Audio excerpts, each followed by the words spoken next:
Why Poor Countries Stopped Catching Up by David Oks, January the 19th, 2026. Image. The image shows two dusty workers inside a deep, narrow earthen pit, viewed from above.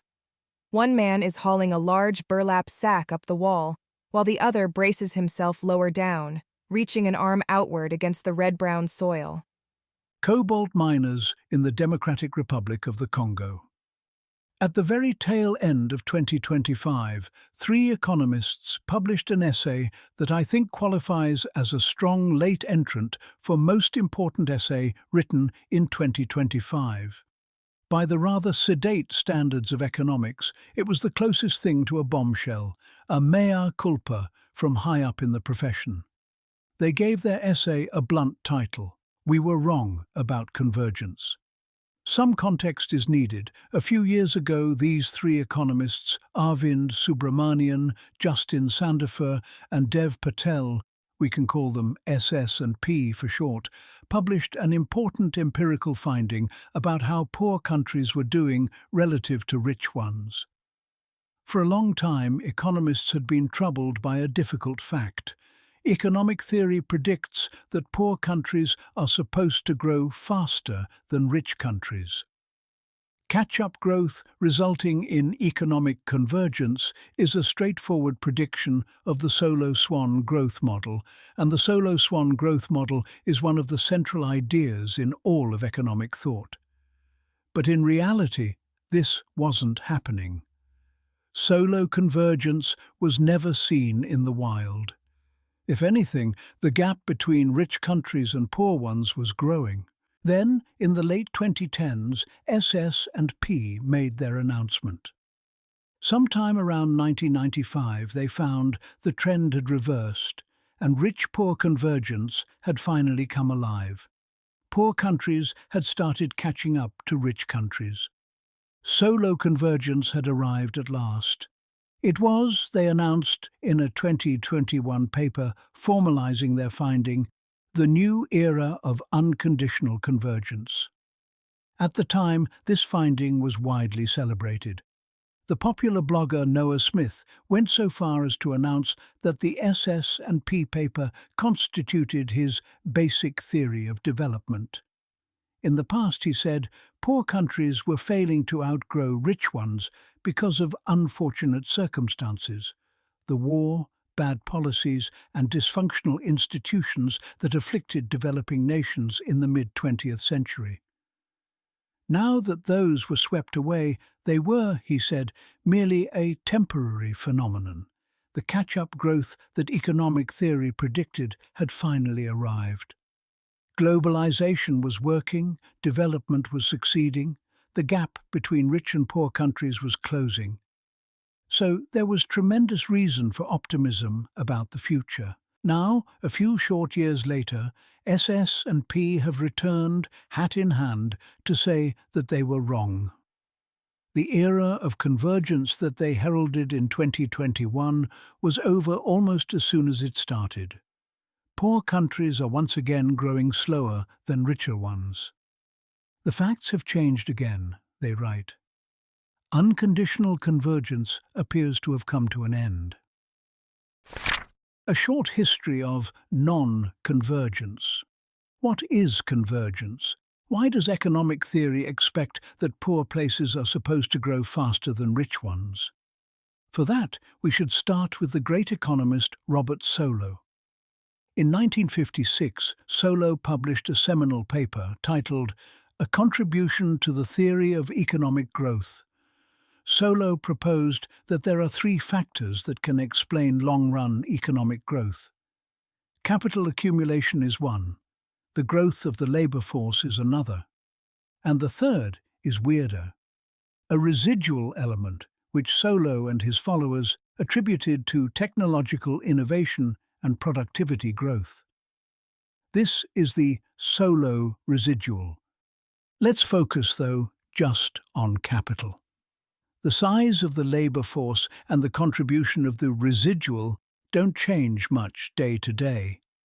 The key thing about capital, you'll notice, is that it has diminishing returns. If you're building a factory, then you'll find that your first production line will have a huge marginal contribution.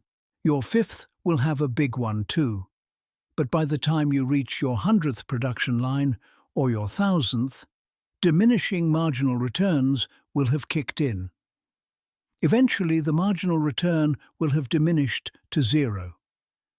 This is interesting and important in itself, of course, but there's an important implication.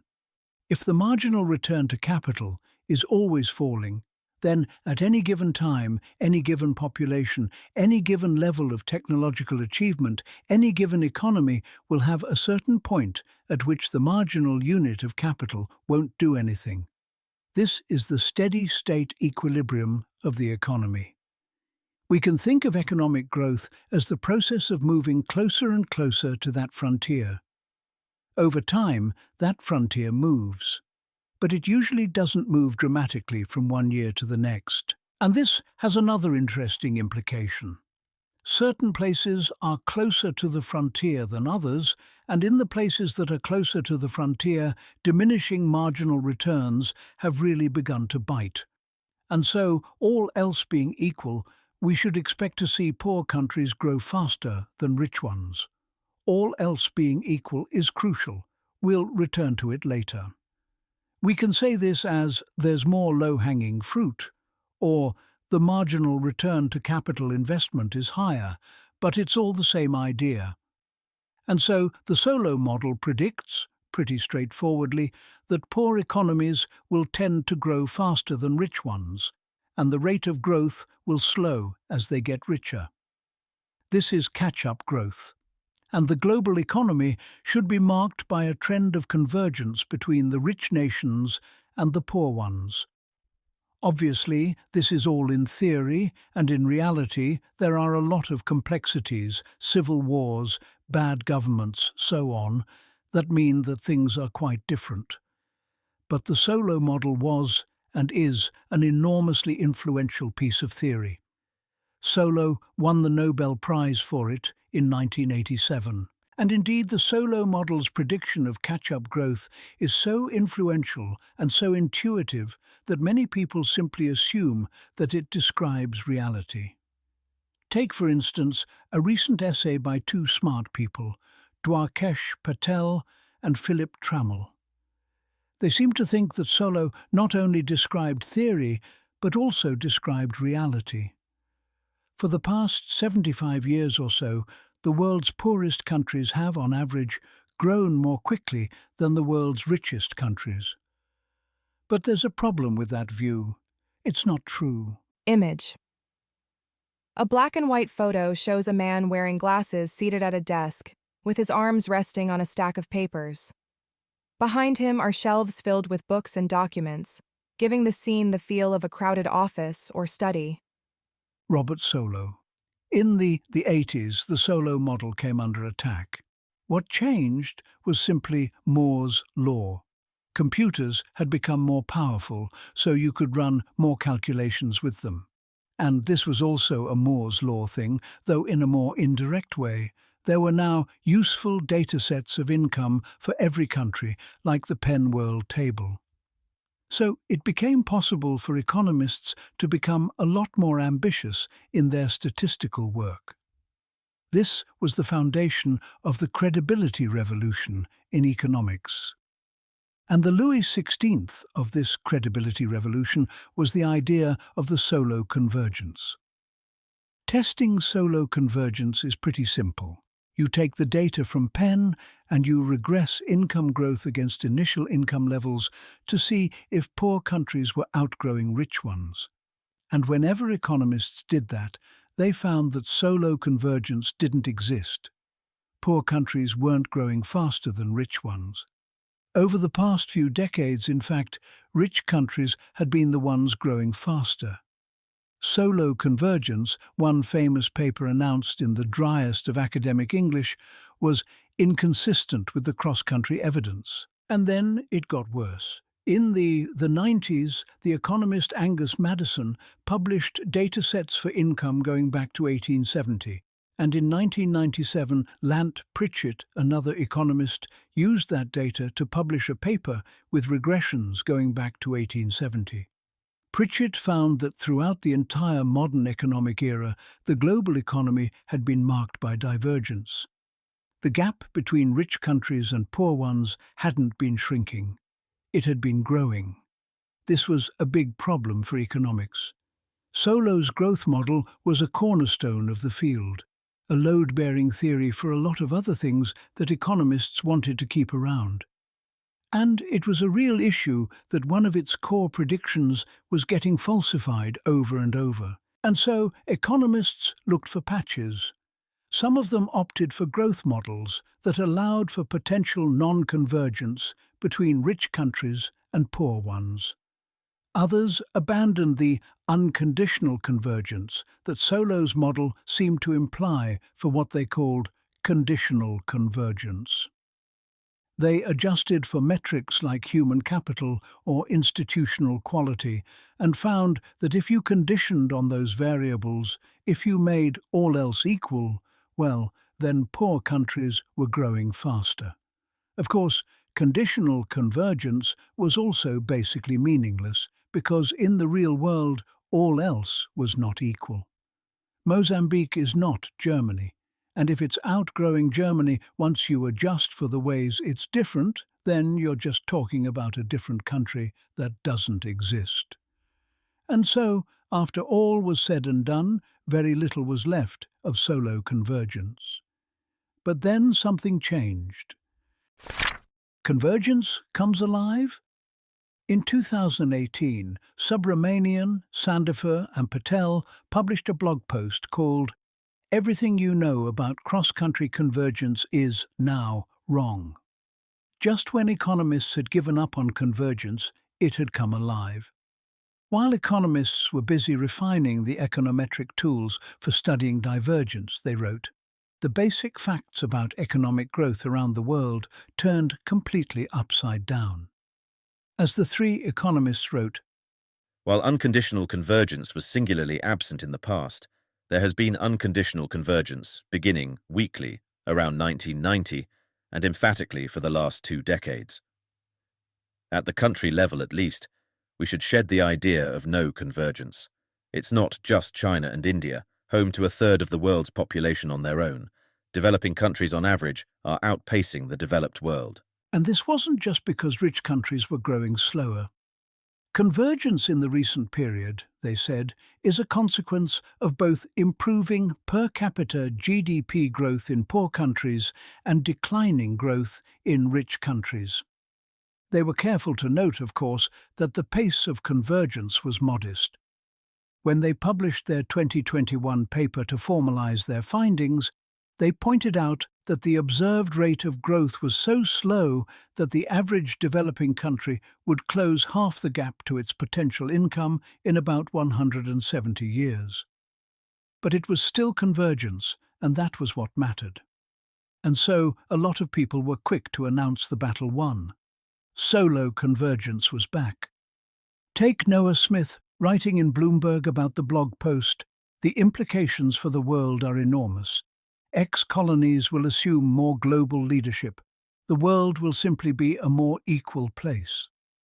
Globalization had done what it was supposed to do. Economic development was working. That celebration, it turns out, was premature. And so, only a few years after announcing the new era of unconditional convergence, the three economists have returned to announce that it's over. The trend toward global convergence that began in the 90s began to decline in the 2010s. And by the 20s, the world had returned to a trend of divergence, with richer countries once again growing faster than poorer ones. Image. The image is a chart titled, The Rise and Fall of Global Convergence, showing rolling 10-year estimates of a beta, V, coefficient from 1960 to 70 through 2015 to 23 for 3 datasets, Madison, PWT, and WDI, with points and vertical error bars around each estimate. The series rises from negative values in earlier decades to positive peaks around the mid-2000s, to to early 2010s, then declines back toward roughly zero or slightly negative by the most recent period. From Subramanian, Sandifur and Patel, 2025. SS&P make two important observations about the apparent end of solo convergence. First, they say most of the demise of solo convergence is attributable not to rich countries growing faster, but to poor countries growing slower. It's true that growth in rich countries is better than it was in the late 2000s or early 2010s. The dominant trend, however, is that growth in poor countries has fallen off a cliff. And second, this collapse in poor country growth isn't the same across different places. Asian countries are generally doing fine, but African and Latin American countries have seen their growth rates collapse over the last 15 years. It is slowing growth in these two regions that accounts for the demise of solo convergence. Image. The image is a line chart titled Average Growth Rates by Income Group, showing decade-by-decade average growth rates from 1960 to 70 through 2015 to 23 for high, middle, and low-income countries, with error bars around each point. Middle-income countries peak near 3% around the 2000s, while low and high-income groups are lower, and all three series trend downward in the most recent period. From Subramanian, Sandifur and Patel, 2025. SS&P end their essay by turning to a few potential reasons why convergence came to an end. They find a familiar culprit. Political nationalism has worsened the quality of governments around the world, they say, and new trade barriers have removed opportunities for poor countries to get richer. Neither trend looks like it will break anytime soon. So, we see little reason to hope that the world's poorest countries will fare well in this new era of political and economic nationalism. 3 years ago, these three economists heralded a new era of unconditional convergence. Now they say that convergence is over and that there's little reason to hope that things are going to get better. That is a striking conclusion, and a grim one. But I'm also somewhat skeptical of their account. Not their general pessimism, I agree with that part, but with the reasons they cite for why poor countries stopped growing. What if it was just China? I think that SS&P missed the forest for the trees. The interesting question for me is not why convergence ended, but why it happened at all. We know that in all of modern economic history there were roughly 20 years, the period between 1995 and 2015, when poor countries were reliably growing faster than rich ones. With the benefit of hindsight, perhaps we can call it the Great Convergence. It was great despite being so short because everything else was divergence. So what made that 1995 to 2015 period different? What happened between 1995 and 2015 that was so global and so important? And why did growth in poor countries collapse so rapidly in the middle years of the 2010s? Image. The image is a grouped bar chart titled Developing Countries Stopped Growing in the Mid-2010s, showing annual percentage changes in real per capita GDP from 2004 to 2019 for Brazil, Mozambique, Peru, South Africa, and Zambia. Across countries, the bars are generally higher in the late 2000s and early 2010s, but drop markedly around the mid-2010s, with several years near zero or negative growth toward the end of the period. Real per capita GDP growth in selected developing countries 2004 to 2019. I don't think institutions got better and then got worse is a great answer. It doesn't tell us why convergence started when it started and why it ended when it ended. There were a lot of civil wars that ended in the 90s and 2000s, but I don't really know if, say, Zambia was much better governed in 2005 than it was in 1985. And then, is it much worse governed in 2025 than it was in 2005? Maybe. I don't really know. but I just don't think the differences in governance were big enough to explain a huge and sudden collapse in growth in the mid-2010s. The same, by the way, with trade. Yes, rich countries, or at least America, have become more protectionist over the last few years.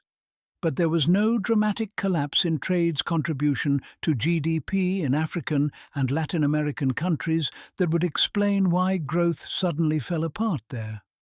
Trade's share of GDP is generally not growing as much as it used to, but it's not a rapid contraction. Take Ghana, for instance. Trade contributes about as much to Ghanaian GDP as it did in the mid-2000s, 70% in 2024 against 65% in 2006. Ghana has not been cut off from the world economy, but income growth has still slowed dramatically. The pattern, in fact, is the same that you see elsewhere. Massive growth until the mid-2010s, then a dramatic slowdown. Between 2009 and 2013, Ghana's real per capita GDP grew by more than 30%. But between 2013 and 2017, it grew by just 7%. So something else must have happened, both to start the Great Convergence and to end it. The answer, I think, is China. It's hard to really grasp the scale of Chinese growth over the last few decades, because it's also hard to grasp the scale of China. China is a huge country that was very poor for a long time. When it started to grow and grow fast, remember, every industrialization is more rapid than the last one. China acted on the world economy with an unbelievable gravitational pull. My favorite figure to illustrate this: between 2010 and 2012, China consumed 40% more cement than the US consumed in the entirety of the 20th century. Chinese growth, which reached its full momentum in the 2000s and early 2010s, caused the largest commodities boom in world history. It was a fantastic time to be an exporter of oil, of course, which is why countries like Venezuela or Ecuador were doing so well in the 2000s. But it was a fantastic time to be an exporter of any raw resource: copper, soybeans, aluminum, anything. And most poor countries are either exporters of raw resources or do a lot of trade with exporters of raw resources. And so between the late 90s and the early 2010s, poor countries experienced their strongest episodes of growth ever. Consider Brazil. Between 1980 and 1995, Brazil's real per capita GDP grew at an average annual rate of just 0.1%. In other words, it barely grew at all. But the Chinese commodities boom touched off massive increases in demand for soy, iron and oil. And so between 1995 and 2010, Brazil's average per capita GDP growth was a solid 1.9% per year. We see the same elsewhere, particularly across Latin America and Africa. S&P try to correct for the impact of resources to GDP by excluding oil-exporting countries from their regressions.